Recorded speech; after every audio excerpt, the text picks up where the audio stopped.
I always thought I knew every detail about my wife, every gesture, every change in her tone of voice, every silence that spoke volumes.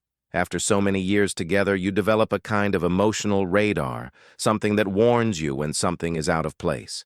But nothing, absolutely nothing, prepared me for the way she walked through the door that late afternoon.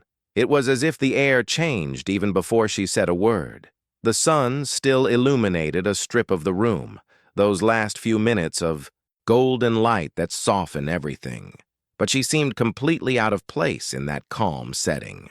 When she pushed the door open, the first thing I noticed was the way she held her bag, as if she were afraid something might slip out. And although she was looking in my direction, she didn't really look at me. Her eyes swept over me as if I were just a shadow in the room, as if she were there, but at the same time too far away to truly see me. My wife came back different, as if she'd seen a ghost. That was the first phrase that came to my mind, and I couldn't ignore it. She didn't smile. She didn't say hi. She didn't comment on the smell of the dinner I was preparing. She just stood there motionless for a few seconds, breathing deeply as if trying to compose herself before collapsing. And I kept looking at her, hoping she would at least give me an explanation, a gesture, a clue as to what was happening. But she didn't. It was as if she were stuck between the urge to speak and an enormous fear of opening her mouth. I tried to break the silence, but my voice came out hesitantly. "Everything is fine?" She responded with a quick, almost automatic nod, a nod that didn't convince even herself. Then she ran her hand over her face, not to brush hair away or scratch her skin, but as if trying to erase something she'd seen, as if trying to push away a painful memory. And then she looked away again, more forcefully. She wouldn't hold my gaze for more than half a second, and that's what really started to bother me. My wife had always been transparent, emotionally open, sometimes even too honest. When something bothered her, she spoke up. When she was sad, she cried. When she was happy, she laughed loudly. Her expression always reflected her soul. But now, there was a wall. Something was being hidden behind that quick glance and that heavy breathing, something she seemed desperate not to let slip. She walked towards the room, but her steps were too slow, as if carrying an invisible weight. Before closing the door, she said only, "I just need a minute. 1 minute." That 1 minute echoed strangely in my head. People who only need a minute usually want to think, or hide tears, or try to construct a lie. And that thought hit me hard. Why couldn't she look me in the eye? What was big enough to make her act like that? I stood there in the room, spoon in hand, unable to continue what I was doing.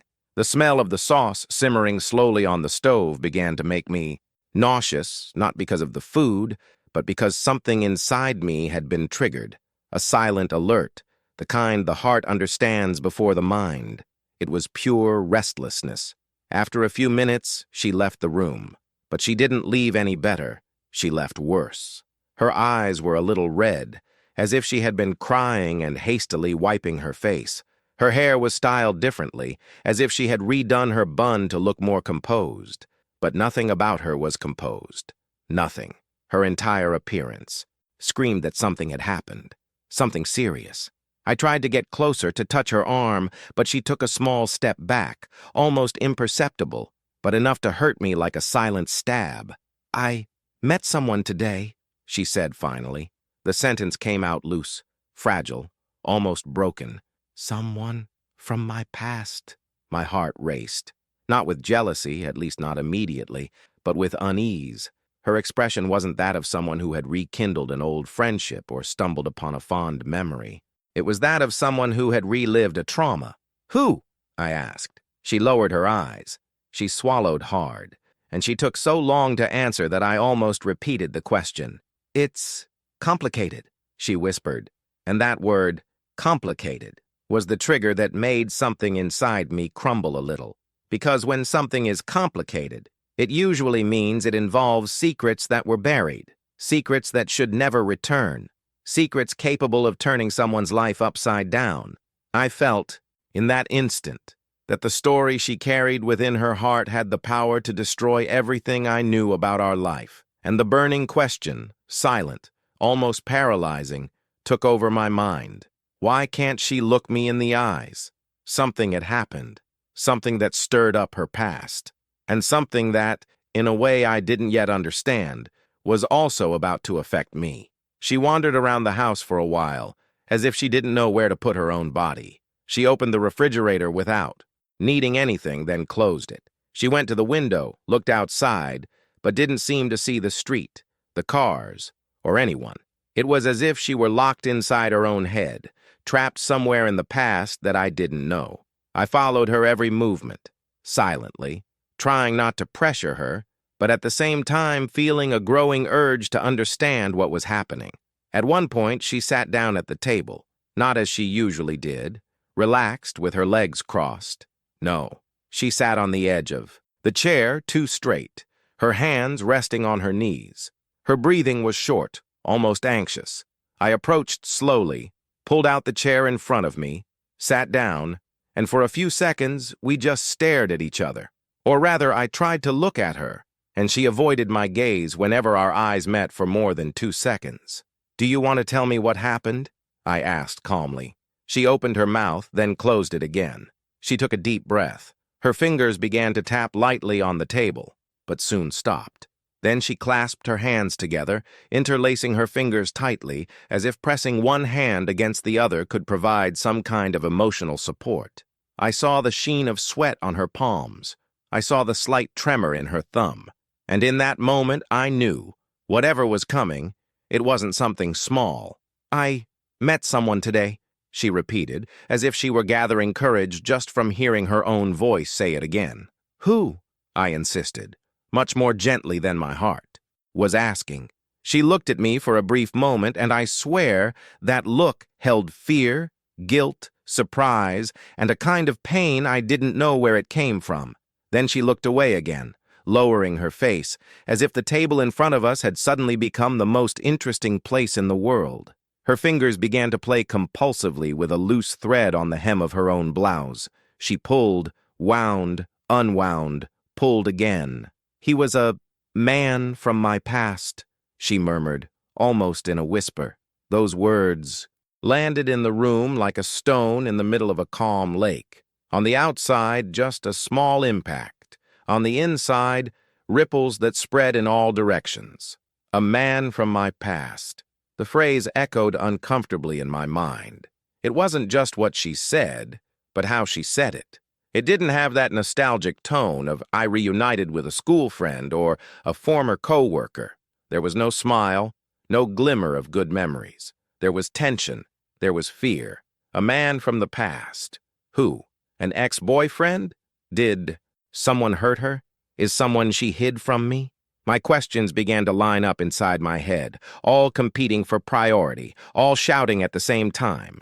But for some reason, the only thing I could manage to say was, "A man? What do you mean?" She swallowed hard. Her hands began to move faster, rubbing against each other as if they were too cold. It was an almost childlike gesture of someone trying to warm themselves from the inside. "It's someone I never thought I'd see again," she replied. "Someone who represents a part of my life that I'd rather keep buried." That phrase struck me deeply. May she remain buried. It wasn't longing. It wasn't indifference. It was astonishment. It was as if this man, along with his presence, brought a message of something she had tried to forget at all costs. I tried to rationalize. Perhaps it's an ex who was toxic. Perhaps it's someone who deceived her. Perhaps it's just a bad memory. But the more I looked at her, the less those common explanations seemed sufficient. There was something deeper there, something that touched an old wound, a secret that perhaps wasn't just about love or relationships. The problem wasn't just who he was, it seemed to be what he knew. "Are you scared?" I asked, trying to be direct. She hesitated before answering. For a few seconds, the only sound was the clock on the wall ticking each second as if announcing that the time for half-truths was running out. Then, very slowly, she nodded. "Yes," he said, almost voicelessly. "I'm scared." My chest tightened. Fear of what? Fear of myself? Fear of what I might think? Fear of what this man might do? Fear of what he might reveal? Fear of what exactly? She took another deep breath, closed her eyes for a moment, as if choosing each word with extreme care. When she opened them, tears were welling up in the corners of her eyes, but she still tried to hold them back. "Fear of what all this means," he replied. "Fear of what might come to light. Fear of hurting you." That last part hurt more than I'd like to admit, because up until then, I didn't know if she had done something wrong, if she had hidden something important about her past. But it was already clear that whatever was happening involved our history. It wasn't just a random encounter, a silly coincidence. It was a piece of a larger puzzle, one I didn't even know existed. "Look at me," I asked, my voice a little firmer. She tried, but her eyes wavered. They rose halfway and then retreated. It was as if, by looking at me, she was also forced to confront the truth. And that truth seemed too heavy to be said all at once. "What did he tell you?" I asked, trying to take one step at a time. She clenched her hands tighter, the knuckles of her fingers turning almost white. "He recognized me," she replied. "He called me by name as if he were expecting me, as if he knew I would be passing by." Things started to get even stranger. Someone from her past who recognizes her. Immediately, who seems to have been waiting for her, who evokes fear, guilt, and anxiety all at once. It wasn't a simple coincidence. "And what did you feel when you saw him?" I asked. She hesitated, took a deep breath for the 1,000th time, and finally said, "I felt like my past had come knocking at my door, collecting a debt I never paid." The silence that followed was almost deafening, because I understood at that moment that I wasn't dealing with something light. It wasn't just an awkward reunion. It was a kind of reckoning with something she had tried to hide not only from me, but from herself. And even without knowing the details, I clearly understood. It wasn't just nostalgia. He wasn't someone she remembered fondly, laughing at old stories. It was someone who carried a piece of shadow with them, a man from the past, a present fear, and a future that in some way would be affected by all of this.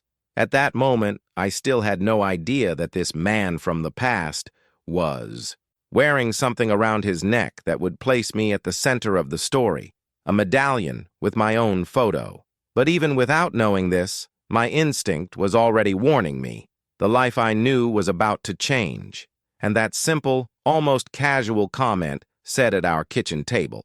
It would be the kind of phrase that would echo in my head for a long time, because some words get in the way, others stick.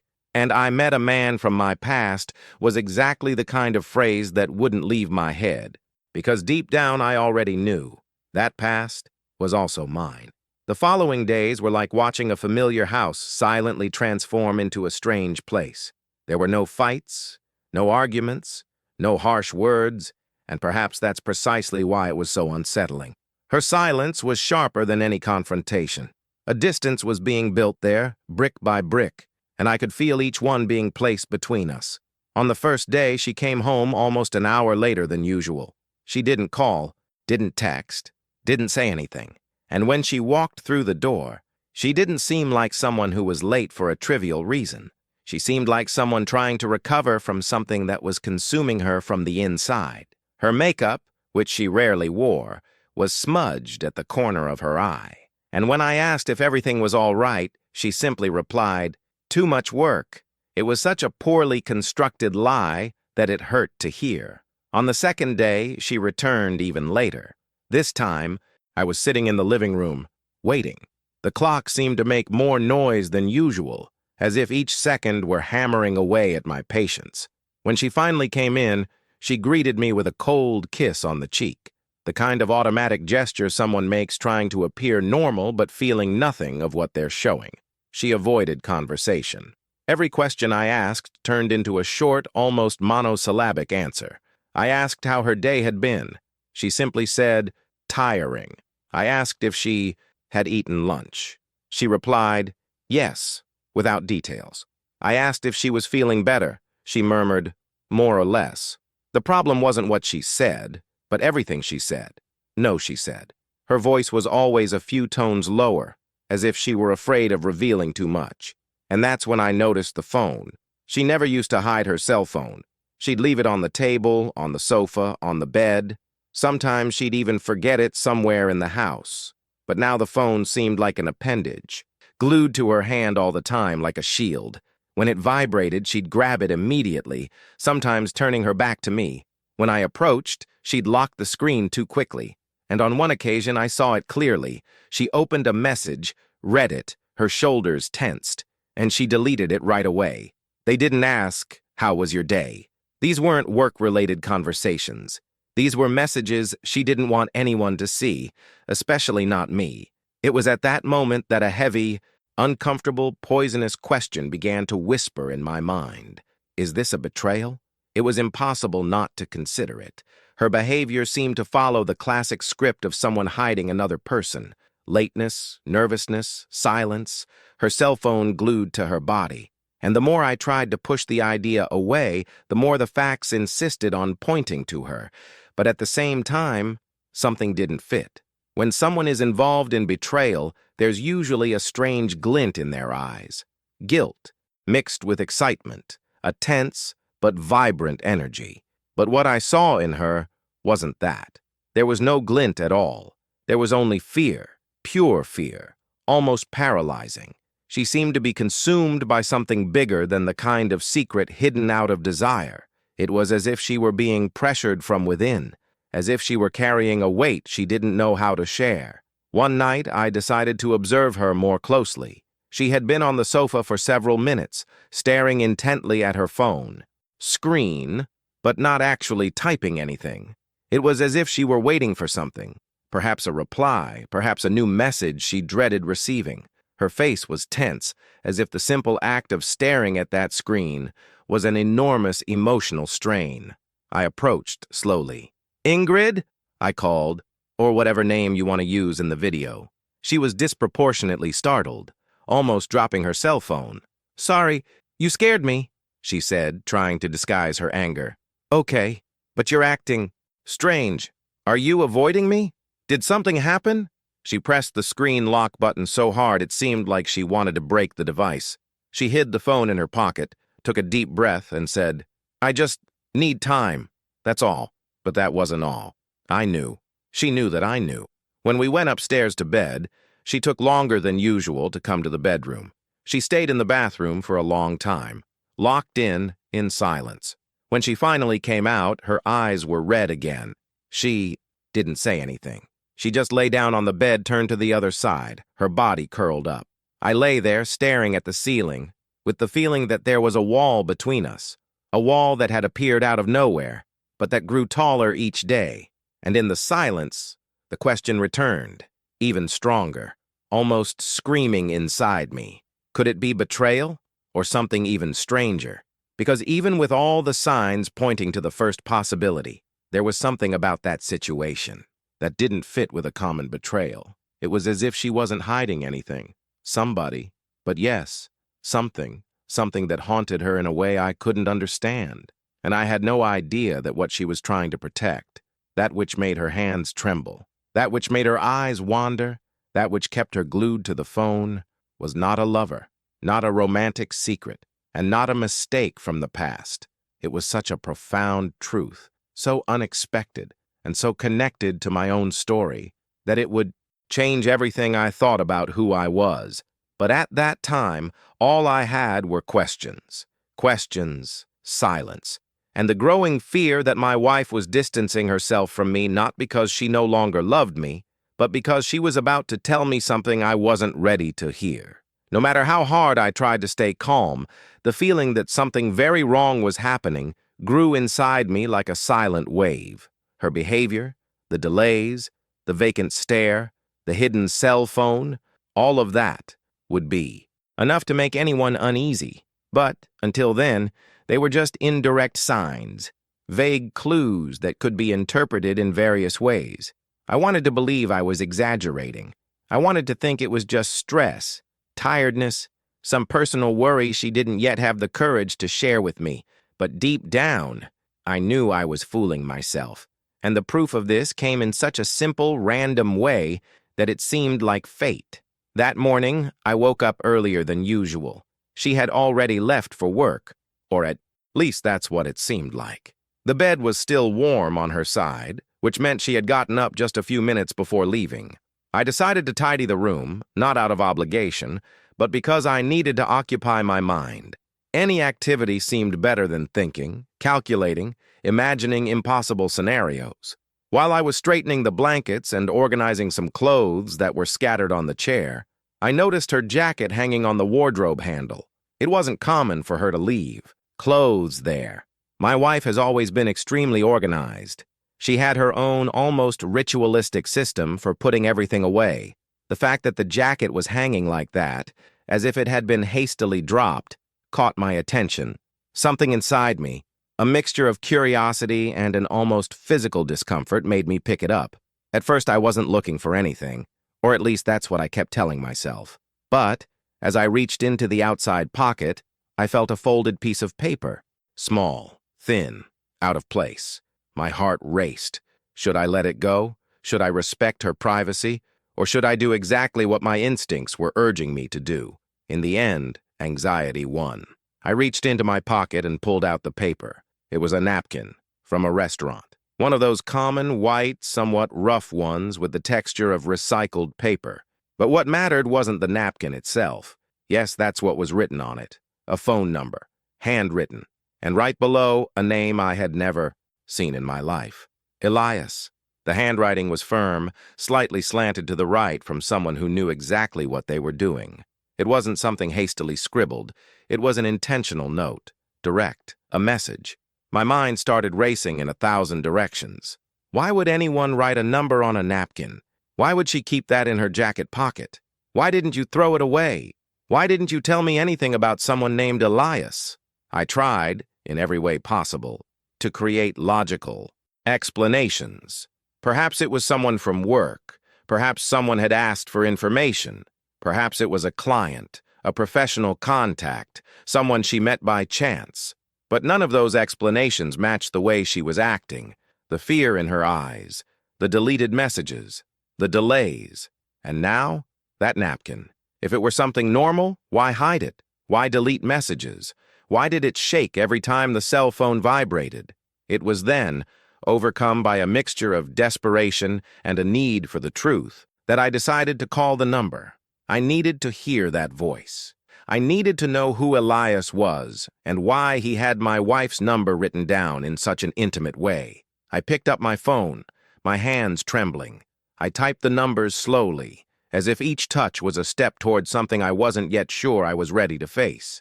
I took a deep breath. I pressed the green button. The call started ringing. Once, 2, 3. My heart was pounding so hard it felt like it was going to burst out of my chest. Each second felt like a whole minute. And then, suddenly, the call was answered. I remained silent. The person on the other end, too.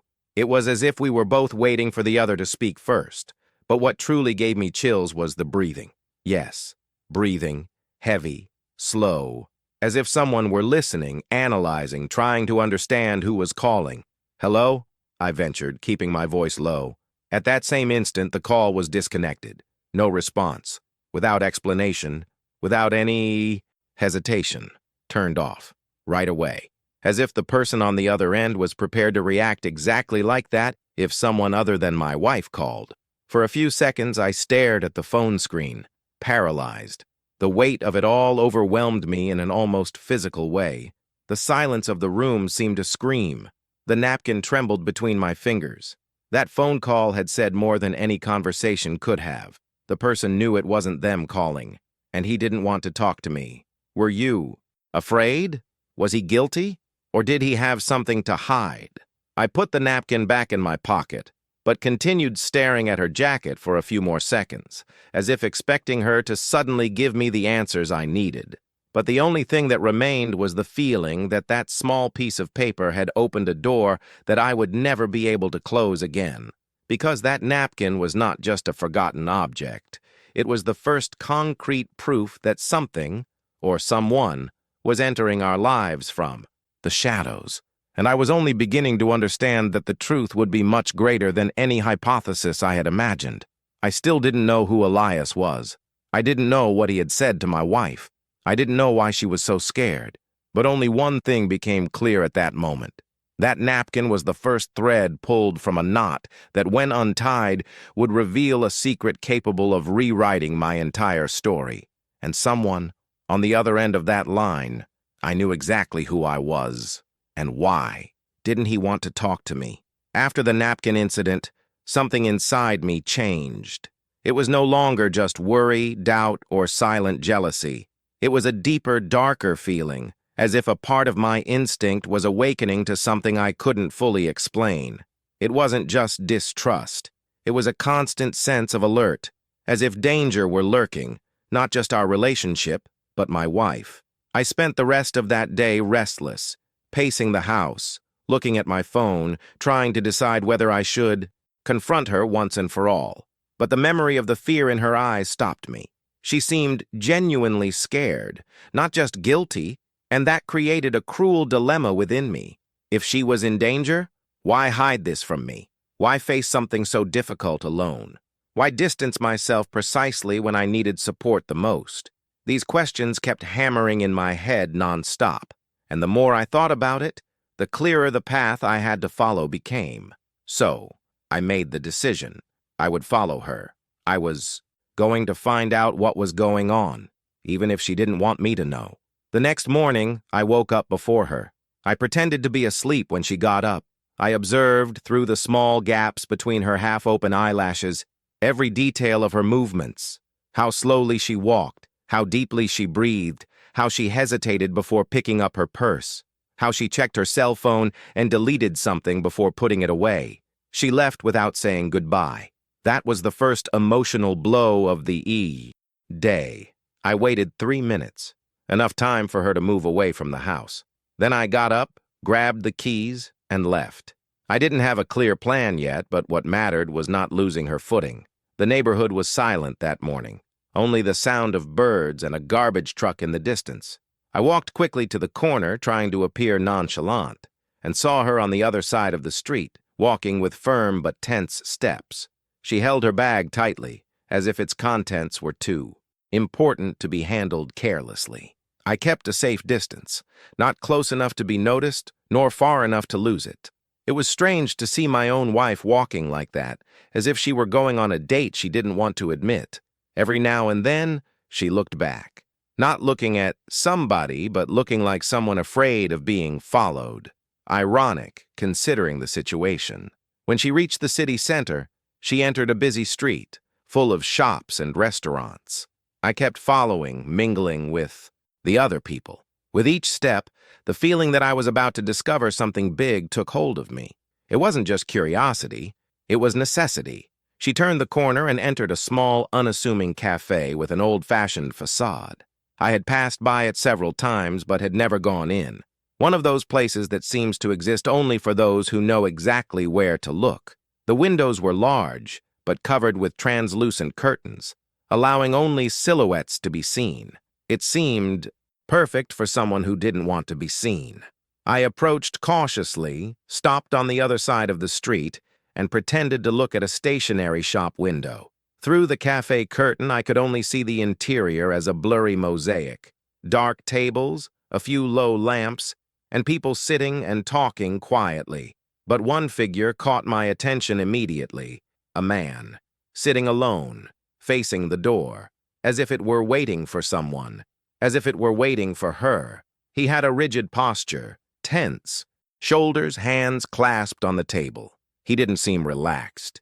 He didn't seem comfortable. He seemed prepared, as if this meeting wasn't casual, as if he had planned to be exactly there, at exactly that time. Seconds later, my wife pushed open the cafe door and went inside. The man looked up. They recognized each other immediately. There was no smile. There was no hug. There were no warm gestures that indicated romantic intimacy. What happened next was something even more disturbing. A heavy exchange of glances, laden with a meaning I couldn't decipher. She walked to his desk with hesitant steps and sat down. The man kept his hands clasped, but leaned slightly forward, as if about to deliver serious, urgent news. My wife, on the other hand, maintained the most closed posture possible. Tense shoulders, downcast eyes, rapid breathing. There was no charm, there was no flirting, there was no trace of romance. There was only tension, and it's the kind of tension that doesn't stem from desire, but from fear. I moved closer.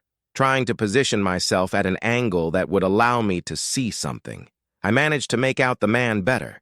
He was older than I expected, perhaps in his early 40s, unshaven, with a tired expression. But there was something about him, something familiar, although I couldn't quite put my finger on it. A strange feeling, as if I recognized the shape of his face, but had no memory of that person at all. The two of them started talking, but I couldn't hear anything from outside. Still, I could see their gestures, his hand moving slowly, as if he were explaining something delicate, her hand trembling on the table, trying to hide her unease. And at one particular moment, she put her hand to her mouth, as if reacting to a truth that was hard to swallow. My heart ached. I needed to know. I needed to understand. With each passing second there, watching that scene, the idea of betrayal seemed to lose its power, and the possibility of something much bigger took its place. Because if it were a love affair, why did she seem so scared? Why did the man look so serious? Why did the meeting seem so planned? And most importantly, if she's in danger, why hide it from me? As I watched the two of them inside the cafe, without their knowledge, I still had no idea that what I was about to discover would not only change my life, but rewrite my story, and that man, who seemed like a complete stranger, was about to have a role I could never have imagined. From where I was, hidden behind the stationery shop window, the reflection in the glass disguising my presence, I could observe the scene as if I were watching a movie. But it wasn't a movie. It was my life slowly crumbling before my eyes, one piece at a time. Inside the cafe, seated opposite each other, were my wife and that man I had never seen before, but whose mere posture seemed to fill all the space around him. There are people who enter a place and go unnoticed. Others seem to carry an energy that distorts the atmosphere. He was the second type. His presence was so intense that even those passing by outside looked twice. What first caught my attention was his posture. He was sitting perfectly upright, without his back against the chair back. Tense shoulders, clasped hands, elbows resting on the table. There was no carelessness, no relaxation, not the slightest sign of tranquility. It was the posture of someone preparing for a difficult conversation, an emotional confrontation, a revelation that cannot be said lightly. His gaze, my God, that gaze. He stared at my wife with an almost painful intensity. It wasn't the look of someone who desires. It was the look of someone who he knows of something, of someone who carries a burden, of someone who came with a purpose. He didn't blink often. He didn't look away. It was as if every phrase, every gesture of hers, every tremor in her fingers was being analyzed, measured, interpreted. And what about the surrounding energy? It was as if the air between them was heavy, dense, thick. No smiles, no gesture of affection, no touching. That was absolutely not romantic. And this realization, while relieving one type of pain, brought another, worse one. Because if it wasn't love, then what was it? The conversation seemed to be on a different frequency. I could see their lips moving, but I couldn't hear anything. And at the same time, I could feel that every word spoken there had the power to take something from her. My wife was huddled in her chair, her shoulders close together, her hands clasped in her lap, as if she wanted to disappear. He spoke little, but when he did, he tilted his head forward, leaning slightly closer, as if saying something serious. She, in turn, reacted like someone unprepared to hear what she was hearing. Sometimes she opened her eyes in astonishment. Other times she pressed her lips tightly together, and at times she shook her head negatively, as if rejecting a truth that deeply hurt her. I watched all of that with my heart in my throat. It was impossible not to feel that I was witnessing something I shouldn't see, not because it was forbidden, but because it was profoundly intimate, laden with silent pain. Until something happens, a small gesture, but devastating. The man puts his hand in the inside pocket of his jacket, a slow, calculated movement. His eyes don't leave her face for a second. He pulls out a small, rectangular object, wrapped in folded paper. It seems to be something light but significant, like a photo, a letter, something from the past. With careful movements, he slides the envelope across the table, bringing it closer to her. My wife freezes. It literally freezes. She looks at the object as if it were something radioactive, something dangerous, something she always feared seeing again. Her hands tremble as they approach the envelope, but she hesitates before touching it, as if afraid of the emotional impact that comes with it. And finally, she holds the envelope with light, trembling fingers, as if the paper itself were too heavy. The man is saying something. I'm not listening, but I'm seeing, and her reaction breaks my heart. Tears begin to well up, first in the eyes. Then they slowly slip away, as if they had given up fighting against them. She doesn't cry loudly. Don't open your mouth. Don't make a scene. She simply collapses, silently, profoundly, like someone who finally sees a truth before them, a truth impossible to ignore. It was the first time, since it all began, that I had seen her like this. It didn't seem like the guilt of someone who had made a mistake. It didn't seem like fear of being discovered. It didn't seem like the remorse of someone hiding a betrayal. It felt like pain.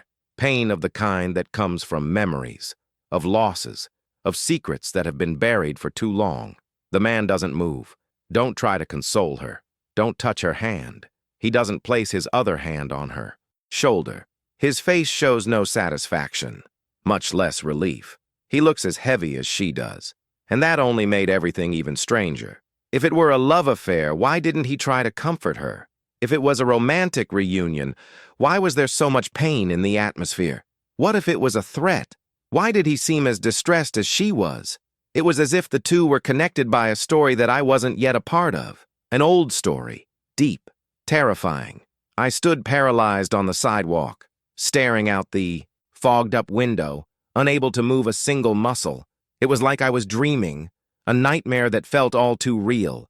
And then, something even more terrible happened. My wife brings her hand to her face, trying to hold back tears, and for a brief moment his eyes move toward the window. He almost sees me. I take a quick step back, an automatic reflex of someone unprepared to be discovered. My heart is pounding so hard I can feel the pulse in my temples. I stand there motionless, breathing slowly, hoping she won't come to the window, that she won't leave the cafe, that she won't notice I'm there, spying on her most vulnerable moment. After a few seconds that feel like minutes, I risk looking again. They're still there. She was crying. He was tense. The envelope between the two like a divider of worlds. And I realized that that meeting wasn't about romance. It wasn't about marital resentment. It was about something bigger. Something was hurting her in a way I had never seen before. Something that involved that man. And now, it would involve me as well. I knew at that moment that I needed to find out what was inside that envelope. And worse, I needed to find out who that man was and why he had so much emotional power over my wife. And what I would discover next, it would redefine everything. Her story, his story, my story. When the conversation finally ended, I had been standing there for so long that my legs were starting to tingle. Even so, I couldn't move. I was mesmerized by the scene, by the visible pain on my wife's face, by the raw tension in the mysterious man's expression, and by the envelope that seemed to carry a weight I couldn't explain. The two remained silent for a few seconds after she cried. He maintained a serious posture, looking at the table as if struggling with some painful decision. She wiped away her tears with her fingertips, as if trying to erase any trace of fragility before moving on with her life. But it was no use. I know every detail about her. And there, in front of that stranger, my wife was broken. And then, as if the air inside that cafe had finally become too suffocating, they both stood up at the same time. He stood up first, with slow, heavy, almost ceremonial movements. She stood up soon after, holding the envelope against her chest, as if it were a shield or an open wound. It was at that moment that something happened. Something small, almost imperceptible, but that would change everything. As she adjusted her bag on her shoulder and walked to the door, a small metal chain slipped from her jacket pocket and fell to the floor with a faint jingle, so subtle that anyone else wouldn't have noticed. But I did. I noticed because my eyes were trained on her as if my life depended on it. The chain fell and remained there, near the table where they were sitting. He noticed. She didn't. The man stepped forward to try and warn her, or perhaps to grab the object, but she was already hurrying away. He hesitated, just for a moment, but a moment full of meaning. It was as if that small piece was important to him, much more important than anything I understood at that moment. Not knowing what to do, he looked at the chain on the ground and didn't pick it up. He sat back down slowly, running a hand over his face, as if defeated by something much bigger than that scene. At that exact moment, I felt as if I had seen a crack in a door that had accidentally opened. Something hidden, something I wasn't supposed to see, but that I did see. When my wife stepped out of the cafe and started walking down the sidewalk, I waited a few seconds until she was a safe distance away. Then I crossed the street with quick steps, driven by an almost instinctive need. I entered the cafe trying to appear natural. The man was still there, sitting, staring blankly into space. He seemed oblivious to his surroundings, as if lost in consuming thoughts. My heart was pounding so hard I was afraid he'd hear it. I walked straight past him without looking, heading over to the table where they were. And there it was, the small stream, cold, metallic, coiled upon itself like a thread of memory that has come loose from the past. I bent down and picked it up. As soon as my fingers touched the metal, I felt a shiver run up my arm. It wasn't superstition. It was history. Something about that piece had emotional weight. And it wasn't just because it had been dropped by her. The chain looked old. Not old, but ancient. There was a pattern in the metal, almost like a worn inscription that I couldn't decipher. And there was an even more disturbing detail. The clasp was broken. It hadn't fallen by accident. It had come loose either by force, during a moment of tension, or during that encounter. I turned it over between my fingers, examining every detail. It was just a piece of what had clearly once been a larger necklace, a meaningful necklace, a necklace that didn't seem to belong to her. It didn't make sense. My wife didn't wear anything like that, neither the color nor the style. It seemed masculine, or at least something laden with symbolism. And then, like a symbolic lightning bolt, the question arose within me. The chain belonged to her or to him? I looked up involuntarily, and the man, the stranger, was now staring at me. Not in an aggressive way, not angrily, but with a look that mixed surprise, concern, and recognition. It was as if the mere sight of that chain in my hand had awakened something in him, something profound. He did not get up. I said nothing. He simply looked away slowly, as if he didn't know how to handle the situation. I put the chain in my pocket, trying to appear indifferent, but inside my mind was in complete chaos. I left the cafe quickly, without looking back. As I stepped onto the sidewalk, the cold air hit me like a bucket of ice water, bringing an unsettling clarity. That chain wasn't just a lost object. It was no insignificant ornament. It was no trivial matter. It was a piece of a puzzle that was beginning to take shape, a piece associated with men, a piece he tried to recover, but couldn't. And now she was with me. On the way back, while following my wife at a distance, I silently repeated a single phrase. Why did that necklace seem so important to him? I still didn't know the answer, but I knew that, from that moment on, I was carrying something that shouldn't be with me, something that would reveal a part of the past that nobody wanted me to discover. When I left the cafe with that small, closed metal chain in my hand, I had the strange feeling of taking away something that didn't belong to me. It was as if I had ripped a piece from a scene I didn't yet understand.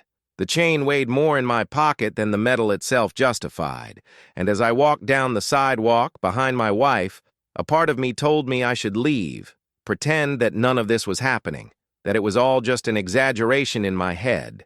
But the other part, the part that had been growing since the first day I realized she was different, that part screamed no, that something very serious was happening, and that I couldn't keep accepting crumbs, really. She walked quickly toward the bus stop, still clutching the envelope the man had given her. I watched her get on, the door close, and the bus drive away. I stood on the sidewalk, watching the vehicle disappear among the other cars, feeling a mixture of guilt and relief that she hadn't seen me. That's where the story could have ended, or at least it could have taken a different, slower, more bearable path. I could have gone home, waited for night to fall, feigned normalcy, asked, "How was your day?" and accepted whatever vague answer she gave. I could have stayed in the dark, deceiving myself with cheap excuses. But I was no longer the same person I had been a week ago. That man, that conversation, that crying, that chain, all of this had already pushed me to a point of no return. And suddenly the decision formed within me with frightening clarity. I needed to look him in the eyes. I could no longer observe everything from afar, like a spectator. I needed to get closer. I needed to see up close who this man was, who made my wife tremble, who this someone from the past was who had so much emotional power over her, and who, in some strange way, also seemed to be connected to me. I went back. I took a deep breath, turned on my heels, and walked back to the cafe, feeling my heart race with every step. The place's simple facade seemed more menacing now, as if it harbored a secret about to be revealed. I pushed open the glass door and went inside. The sound of the bell announced my presence, and a few customers glanced quickly in my direction, but soon returned to their own worlds. The smell of freshly brewed coffee mixed with a faint aroma of baking bread filled the air, but none of that could calm the turmoil within me. He was still there, sitting at the same table in the same place with the same heavy expression. Only now I could see him up close. No curtains, no reflections, no glass between us. Just him, the table, the half-empty cup, and a huge emptiness around him, as if everything else in that cafe was just scenery. And it was there that, for the first time, I noticed something I hadn't seen clearly before. On his chest, hanging from a chain similar to the one now in my pocket, was a medallion, a round, discreet, metallic medallion, at first glance, but which clashed with the rest of his simple look. It wasn't just any accessory. It wasn't a fashion ornament. It looked like something he'd worn for many years. One of those objects that never leaves your body because they're part of who you are. The stream I had found suddenly seemed to belong to that same set, as if it had broken, as if, at some point, that medallion had broken in two, one part with him, the other with her. My chest tightened. What was the connection between that man and my wife? Why were they carrying parts of the same object? Why did he wear a medallion on his chest that clearly meant something, and she now had a piece of a chain that seemed to complement it? I tried to take a deep breath. I didn't want to act like a madman, nor did I want to make a scene. I wasn't ready for an open confrontation. All I wanted at that moment was to observe him more closely, to read some clue in his face, to catch some gesture that would help me understand what kind of man he was. I sat at a table 2 tables away, leaning slightly to the side so I could see him without seeming too blatant. I ordered a random coffee just to avoid drawing attention, and while the waiter took my order, my eyes were fixed on him. His posture remained the same, serious, rigid, tense. He held the cup with both hands, as if using the warmth of the porcelain to keep himself anchored to reality. From time to time, he ran his thumb over the medallion in an almost automatic, unconscious gesture, like a person who, faced with great worry, seeks comfort in an object that symbolizes something important. And it was in that gesture that I realized he had a deep emotional connection to it. It wasn't just an accessory. It was a memory. It was history. My mind raced with countless possibilities. Could he be her ex-boyfriend? Could it be someone from the family? A long-lost brother? A criminal past? A threat? The more I observed, the harder it was to construct a narrative that made sense. The energy between him and my wife didn't lend itself to romance, and the emotional weight of that medallion gave me the impression that the story was much bigger than a simple, unresolved affair. I needed to get closer.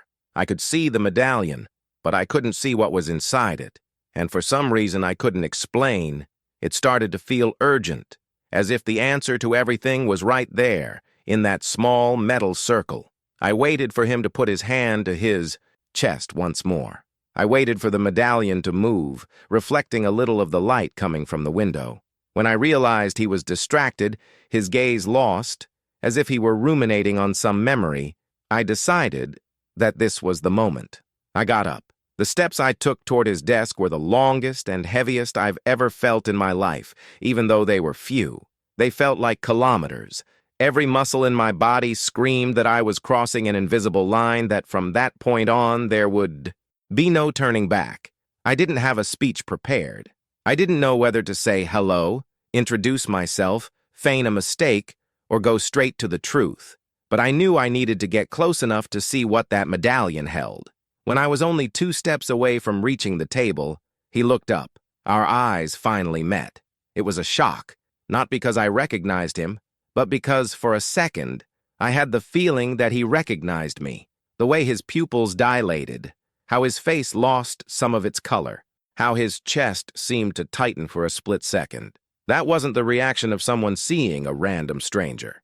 It was the reaction of someone who, somehow, had already been expecting me, or feared this encounter. My body froze.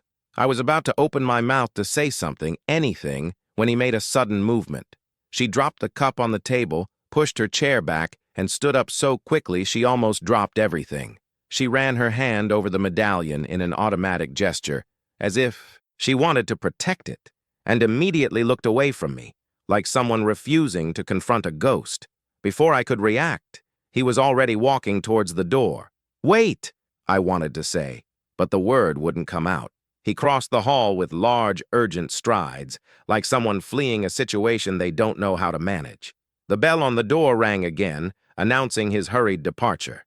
I ran after him, pushing the chair without even noticing it dragging on the floor. When I left the cafe, he was already on the sidewalk, heading towards the corner. "Hey, sir, I need to talk to you." This time, the voice came out, but it faltered midway. He didn't turn around. He didn't slow down. On the contrary, he sped up. I saw his hand rise once more to the medallion, squeezing it as if he were holding a secret between his fingers. And in a few seconds, he turned the corner and disappeared among the people, as if swallowed up by the city. I stood there on the sidewalk, breathless, my heart pounding, with a brutal mix of frustration and unease inside me. I had come close. So close, but not close enough yet to see what that medallion contained. Not close enough yet to hear what he had to say.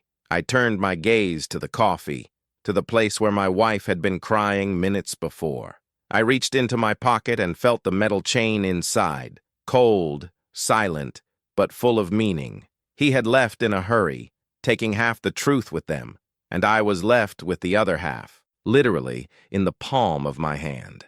I didn't know yet, but very soon I would discover that that medallion, the same one he protected as if it were the most important thing in life, held something that would place me at the center of this story in a way I could never have imagined. And when I finally saw what was inside it, there would be no turning back. I was still standing on the sidewalk, breathing rapidly, trying to process what had just happened. The man had fled. There was no other word for it. As if my mere approach had triggered some kind of internal alarm. He didn't know me, or at least, not really. It should he knew me. But the expression on his face, the sudden panic, the rush to leave, all of that said otherwise. It was the reaction of someone who recognizes a threat, or someone who encounters the past by looking back at it. And I was still there, motionless, with the feeling that I should run after him, grab his arm, demand answers. But my body wouldn't obey. It was as if, instinctively, I knew that the truth was about to come out, and that it would come not from his mouth, but from the details, the traces, the little crumbs he left behind. That's when I saw him. He had reached the car, an old, worn-out model, parked half a block ahead. When he reached the vehicle, he paused for a second, resting one hand on the door, taking a deep breath as if trying to compose himself. His other hand held the medallion, that same medallion attached to the broken chain. I couldn't see his eyes from there, but I could see his shoulders trembling slightly, as if he were fighting some emotion. Anger, fear, hopelessness. I didn't know. He then opened the car door. A quick movement, but not quick enough that I wouldn't notice the detail that would change everything. When he pulled the door, the medallion swung. It spun in the air. It reflected the sunlight for a moment, and in the next second, the medallion opened. Not entirely. Just enough so that the photo inside would be visible for a millisecond. A moment that shouldn't have meant anything. But that split second was enough to freeze my blood. What I saw there, what I saw in that image, it wasn't what I expected. It wasn't my wife. It wasn't him. She was not an unknown woman. He wasn't a son, a relative, or a former love. It was me, you. The photo inside the medallion was mine, a photo of me, my image, my face, my features, my expression, even younger perhaps from years ago, but unmistakably me. My heart stopped. It literally stopped. An electric shock ran through my entire body, as if all my senses had shut down at once. I couldn't believe what I was seeing. It didn't make sense.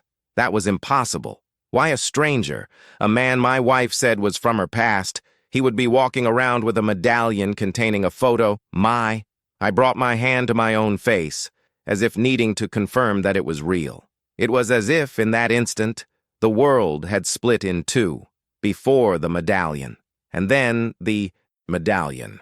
My stomach churned. My legs went weak.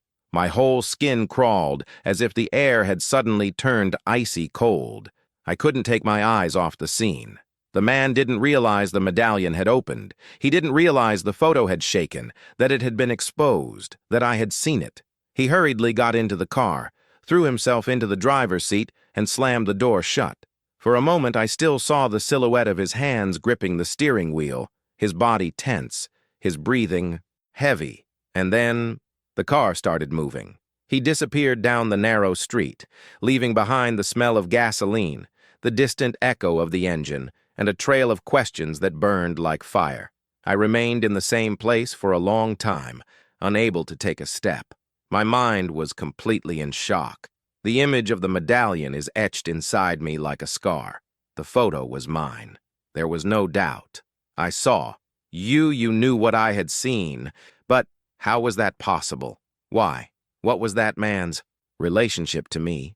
And even worse, why was my wife wearing the other half of the chain from that same medallion? The truth was obvious, cruel and impossible to ignore. That man was not just someone from her past. It was someone from my circle, too. Someone who knew me, someone was looking for me, or someone who was watching me. The feeling of terror that surged through my body was something I had never felt before. It was a mixture of panic and the certainty that my own history concealed. Something I didn't know. I reached into my pocket where the chain my wife had dropped was still tucked away, free, heavy, silent, and for the first time since the beginning of this story, I understood something with absolute clarity. That was no ordinary encounter. He was not a mysterious man. It was no coincidence. It wasn't my wife's fault. It was about me, about my past, about something that had been hidden from me my whole life, and that medallion, that photo, that fragment of metal, that I was now carrying, it was the key to everything. Going home that day was like walking through a bad dream, one of those where everything seems too real, but you still expect to wake up at any moment. Except I didn't wake up. The scene of the medallion opening, the photo shaking, my face trapped inside that object. It all kept playing in my head non-stop, as if it were being projected on a loop in an internal cinema I couldn't escape. I entered the house without even remembering exactly how I got there. I closed the door slowly, leaned my back against the wood, and stood there for a few seconds, just breathing. The living room, the sofa, the table, everything seemed the same. But I knew deep down that nothing was the same anymore. My life, up until that moment, had been a straight line, with its sorrows, difficulties, normal challenges, but it was a straight line.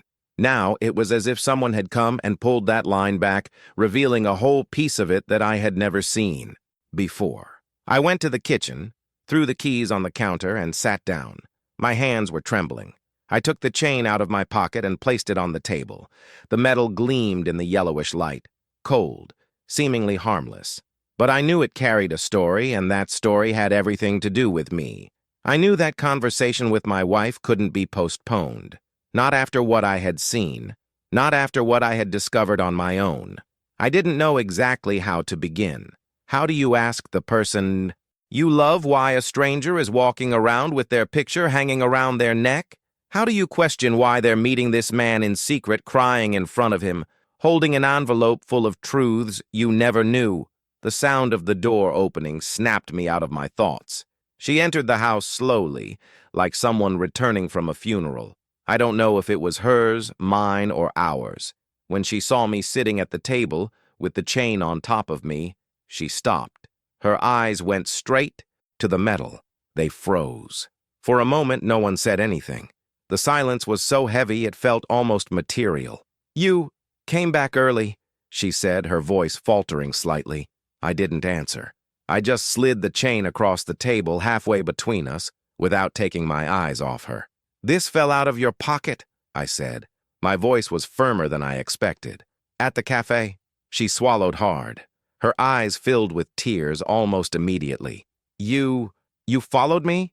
she asked, not angrily, but with deep sadness. "Did you want me to stay home, sitting there, pretending nothing was happening?" I replied. "That I should continue believing it was just work, that you were just tired?" She opened her mouth but couldn't answer. Tears began to stream down her face. She approached slowly, pulled up a chair, and sat down. She seemed smaller than I'd ever seen her in our entire history. "You found him, didn't you?" she asked, almost in a whisper. "I saw you," I replied. "I saw him? I saw you crying. I saw him handing you something. And I saw the medallion." A silence. 1 second. 2, 3. "Did you see inside the medallion?" she asked, in a voice that sounded like someone about to fall off a cliff. I took a deep breath. "I saw enough." She brought her hands to her face. She cried silently for a few seconds. Then she took a deep breath, forcefully wiping away her tears, as if forcing herself to stand upright from within. "I should have told you sooner," she murmured. "I should have told you on the first day, but I was afraid. Afraid you would hate me. Afraid you wouldn't believe me. Afraid of hurting you with something that wasn't even your choice." My chest tightened when I heard that last part. "What are you talking about?" I asked. "Who is he? And why is he wearing a picture of me around his neck?" She took a deep breath, pressed her hands together, resting them on the table like someone preparing for surgery without anesthesia. "He is not an ex," she began. "He's not a lover. He's not a friend. I never had anything with him. Never." The words came out with effort, but they were true. I knew her voice when she lied, and when she was naked. There, she was completely exposed. "So who is he?" I asked, the question that had been burning in my chest since breakfast. She looked up, and in that look I saw something I had never seen before. A mixture of deep compassion, guilt that wasn't exactly guilt, and a pain that seemed too old to contain, only within her. "He is your brother," he finally said. "Your biological brother." It was like getting punched in the stomach. I had no reaction. I didn't scream. I didn't get up. I didn't break anything. I simply froze. "My what?" I asked, not recognizing my own voice. "Your brother," he repeated. "Blood brother. The brother you never knew you had." The words echoed in my mind, but they seemed unable to find a place to fit. Brother. Biological. A man I'd never seen in my life was walking around with my picture on his chest, while I had no idea he even existed. "Is this some kind of joke?" I asked, in a colder tone than I had expected. She shook her head immediately. "I wouldn't joke about something like that. Not in 1,000 years." I leaned back in my chair and stared at the ceiling for a few seconds, trying not to lose control. The floor seemed to move, as if my reality were detaching from its foundations. "How do you know?" I asked. "Who told you that? Him? You believed it? So easily?" "It wasn't easy," she replied immediately. "I also thought it was a lie, a scam, some kind of manipulation. But," she paused for a second, as if carefully choosing each word, "he didn't reach me by chance. He knew your full name. He knew the city where you were born. He knew your biological mother's name." My heart stopped. "My biological mother?" "Yes," she confirmed. "The one who gave you up for adoption." It was as if someone had taken the air out of the room. I never knew the details about my adoption. My adoptive parents were always loving and present, but the story of what came before was always a void, an emptiness. They said little. They said it was better that way. They said what mattered was the life I had, not the one I didn't remember. He showed me documents, he continued, an old birth certificate, names, dates. He showed me a picture of your mother because, yes, you both have the same mother. And he showed me the medallion. She looked at me with tear-filled eyes, but kept her voice steady. This medallion was given to you by your mother. She gave him one with your picture on it and said that one day he would find you. This doesn't make sense, I murmured, but deep down I already felt that it did, more than I wanted to admit. He searched for you for years, she continued, but you moved to another city, changed your address, changed everything. He couldn't find you, until one day he saw you, by chance, somewhere, but you weren't. Alone. I was with you. She took a deep breath. He was afraid to approach you directly, afraid of scaring you, afraid of being rejected. So, he came to me first. It took me a few seconds to grasp the weight of that. You're telling me, I said slowly, that this man, this stranger, is my brother, that he's been wearing my picture on his chest for years, and that you've known this for how long?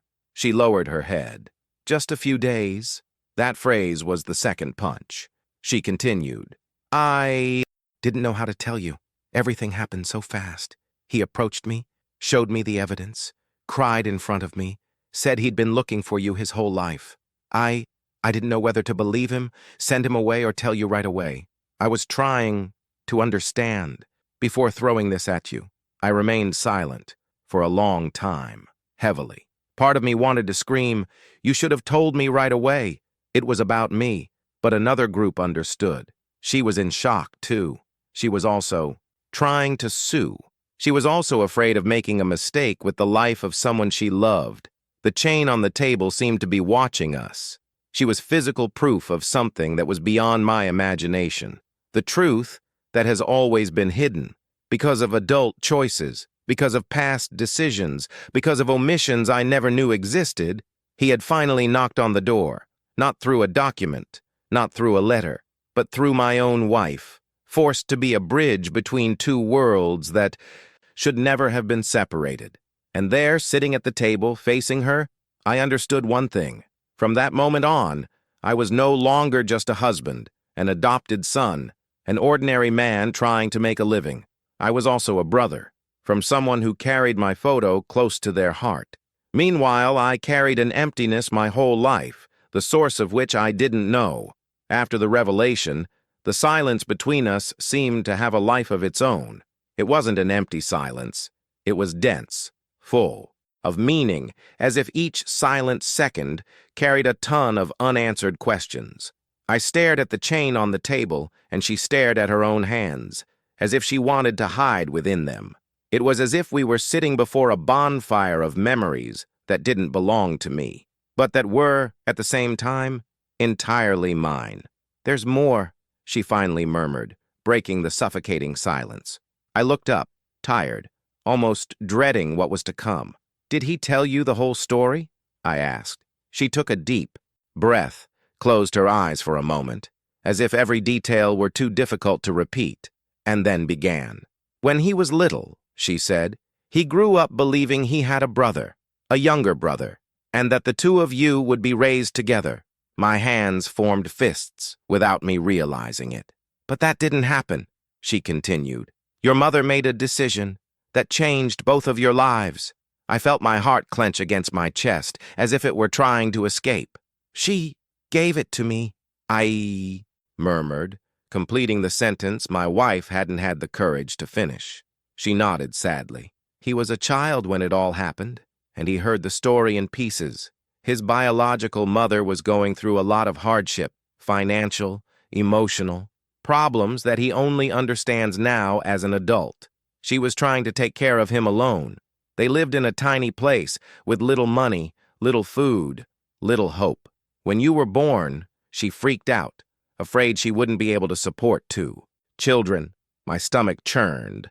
I always knew I was adopted, but I never knew if it was rejection, despair, love, or all of those things mixed together. He was just a child, my wife continued, And it all hit him like a storm. He remembers hearing his mother crying, talking to someone, maybe social workers, maybe acquaintances, about the possibility of you having a better life with another family.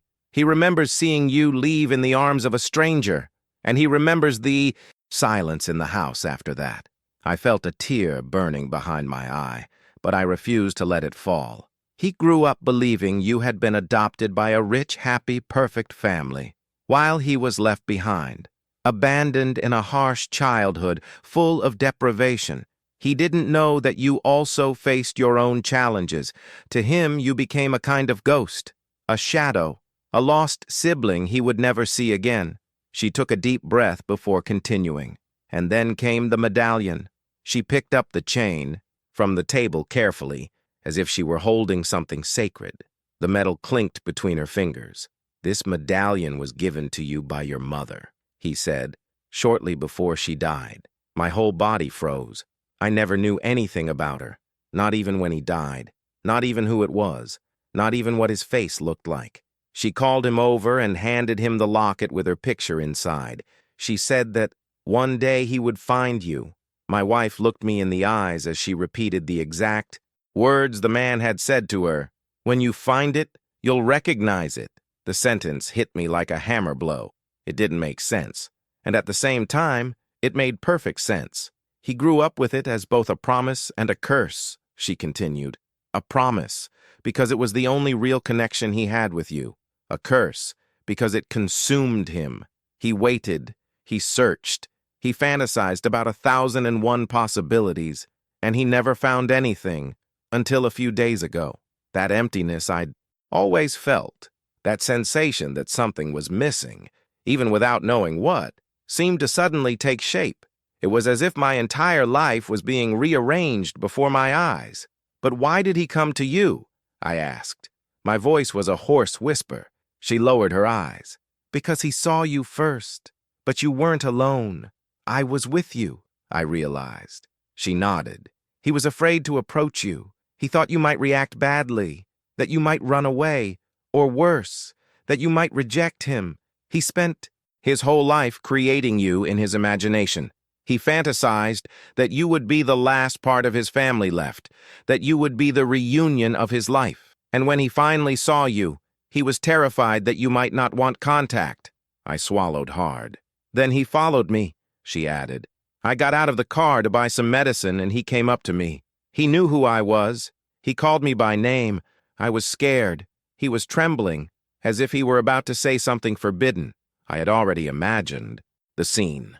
My wife, frightened, approached by a stranger, a man who seemed desperate, an encounter that should never have happened that way. "He told me everything that day," she said, her voice breaking. "Everything. Who he was, how he looked for you, how he never stopped carrying the medallion, how he had no one else in the world but you." She placed her hand on mine, but I didn't have the strength to hold it back. "I didn't know what to do," she confessed. "I just listened. He cried. He begged me not to tell you anything until I was sure it was true, until I could confirm the documents, the dates, the names, everything. I didn't want to drop a bomb like that on you without being absolutely certain." She took a deep breath. "That's why I didn't speak up before, because I needed to understand first, because he needed to explain it to me, because I needed to know if it was real. But everything happened too fast, and too emotionally. My heart was in pieces, but now each piece was beginning to fit into a puzzle that had always existed, just not in my memory. "He was afraid of losing you before he even met you," she whispered. "And I was afraid of hurting you with a truth that was never your fault." The chain on the table seemed to pulse with a strange energy. It wasn't just metal, it was history. It was blood. It was a dying mother holding the last bit of love she had to give. A medallion with a photo of the son he lost, and a son who grew up searching for the brother the world took from him. I closed my eyes, and in that instant, I understood something that hurt more than anything. I wasn't just part of a broken story. I was the missing piece, the part that was torn off, the part that someone has spent their entire life trying to find again. The days that followed were strange. I walked around the house as if living in two timelines at the same time. The life I had always known, and the life that suddenly, I was told, existed behind it. I had a you brother, a blood brother, a man who grew up carrying my picture close to his chest, while I grew up carrying silent questions in my heart. After talking to my wife, sleeping became almost impossible. Every time I closed my eyes, I saw the medallion opening. I saw his face. I saw the scene in the cafe. I saw her crying. I heard again the words that seemed to echo inside me. He is your biological brother. This medallion was given to you by your mother. When you find it, you'll recognize it. To recognize. I didn't recognize his face, but something inside me reacted when our eyes met, there in the cafe, as if a very old, very forgotten part had suddenly sprung up. After much thought, I understood one thing. However painful the truth might be, however confusing the story might be, I couldn't leave it unresolved. I needed to find him. I needed to hear it from him personally. For the first time in my life, I needed to look at this hole in my history and ask myself what, after all, had become of me. My wife, still shaken, agreed to help me. She already had his number, the same one I'd seen on the napkin. She already had his contact information. She already knew where he usually stayed. One cloudy afternoon, after hours of tense silence inside the house, she finally gave me the address. It was a simple, out-of-the-way neighborhood, one of those where the streets still have potholes and people sit on the sidewalk at the end of the day to chat. "Will he be there?" I asked. She nodded. "I spoke to him. I said that, that you want to meet him." A mixture of anxiety and fear rose in my chest. I wasn't going to meet just any stranger. I was going to meet the brother the world had hidden from me. I arrived at the address in the late afternoon. The sky was leaden, and a light breeze made the leaves of the trees sway, as if the world itself were holding its breath along with me. The building was old, 3 stories high with faded paint. I climbed the stairs, slowly, feeling each step as a stage in something I couldn't name. Door 302. It was wings. For a few seconds, I stood before the worn wood. My hand rose to strike, but hesitated midway. I thought about turning back, thinking it over, waiting, postponing. But an entire lifetime had already been postponed without my knowing. 1, once, 2. On the other side, footsteps. A brief silence, and then the doorknob turned. When the door opened, there he was. Up close, it was even more striking. His facial features seemed strangely familiar, as if pieces of my own features had been placed on someone else. The angle of his jaw, the shape of his nose, the line of his eyebrows. But what shocked me most were his eyes, not because they were the same as mine, but because they carried something I knew well, an ancient sadness. For a second, neither of them said anything. We just stood there, staring at each other. 2 strangers, 2 brothers. He was the one who broke the silence. "You came," he said, his voice hoarse, as if the phrase had been stuck in his throat for years. "I came," I replied, unable to say anything more. He opened the door wider and gave me room to enter. The apartment was simple, almost empty, but tidy. A small table, a worn sofa, a bookshelf with a few books and a photo in a picture frame facing downwards. I sat on the edge of the sofa. He stood there for a few seconds, as if he didn't know where to put his body, until finally he pulled up a chair and sat, down facing me. The medallion was there, on the chest, shining discreetly under the dim ambient light. I don't know where to begin," he said.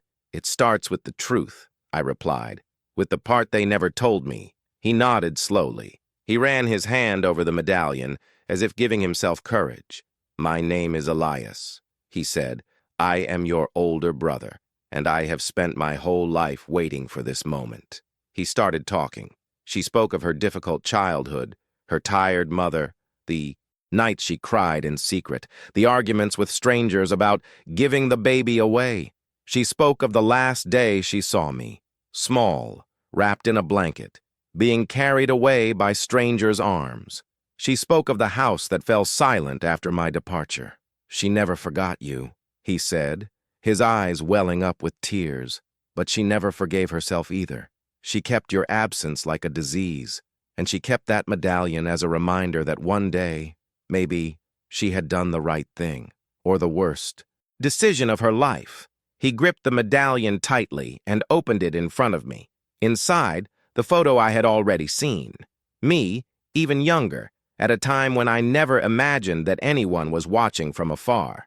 She had this photo retrieved, he explained, when she learned years later from a social worker that you were okay, that you had been adopted, that you were living in another city. Someone got this picture. For her, it was proof that, at least, you were alive. We remained silent for a few seconds. "Why are you looking for me now?" I asked. "After all this time?" He took a deep breath. He closed the medallion carefully, as if guarding a heart. "Because time is up," he replied. My whole body tensed up. "What do you mean?" He stared at me, and this time his gaze carried something more than sadness. It carried urgency. "Our mother died a few years ago," he said. "But before she died, she left two things. This medallion and a letter. A letter for you."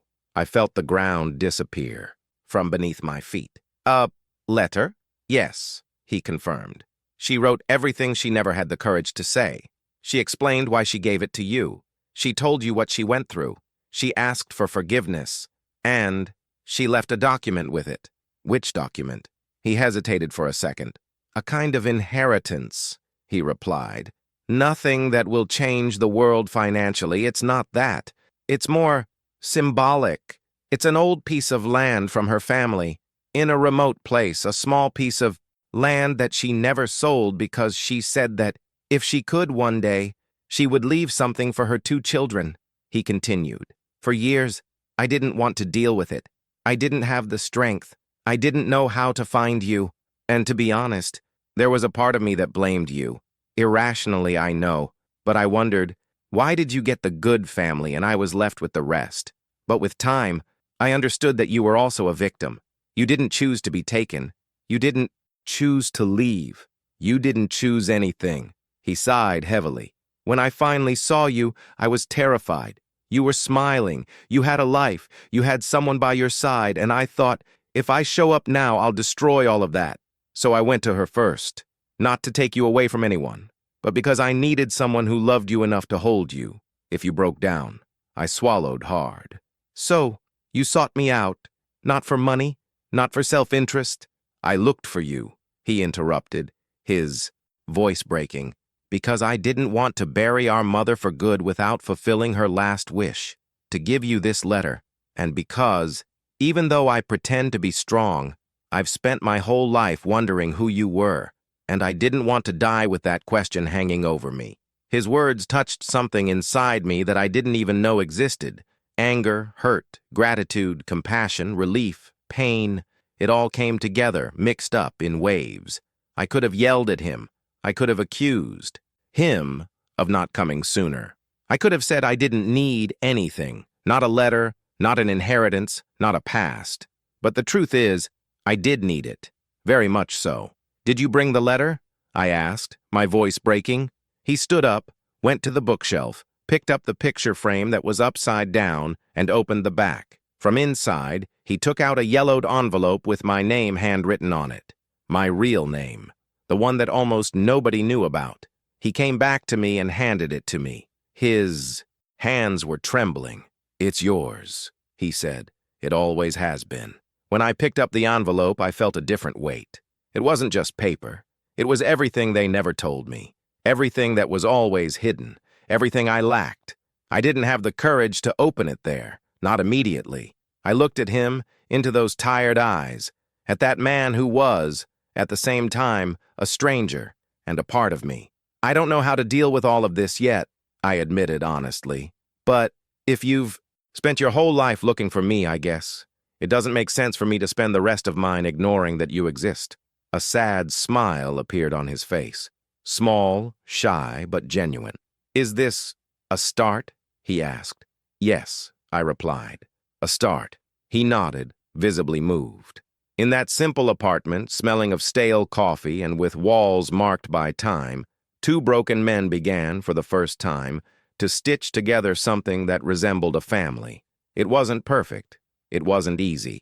It wasn't magic, but it was real. And sometimes, that's all it takes for an entire story to change direction. I left there with the envelope in my pocket and a heavy heart, but for the first time in a long time it wasn't just the weight of pain. It was real weight. My wife was waiting for me at home anxiously. When she saw me come in, her eyes asked the question before her mouth. "And then?" she said, almost voicelessly. I took a deep breath. I looked at her, at the envelope, at the future that I didn't yet know what it would be like. "So," I replied, "this story didn't begin with me, but I've decided it won't end without me." And at that moment I knew. There are truths that hurt when they come out, but that would kill them inside if they never came. If this story moved you, leave a like and subscribe to the channel. It helps me bring you more deep and mysterious stories like this one. And tell me in the comments, what would you do if you found someone from your past looking for you? Like this?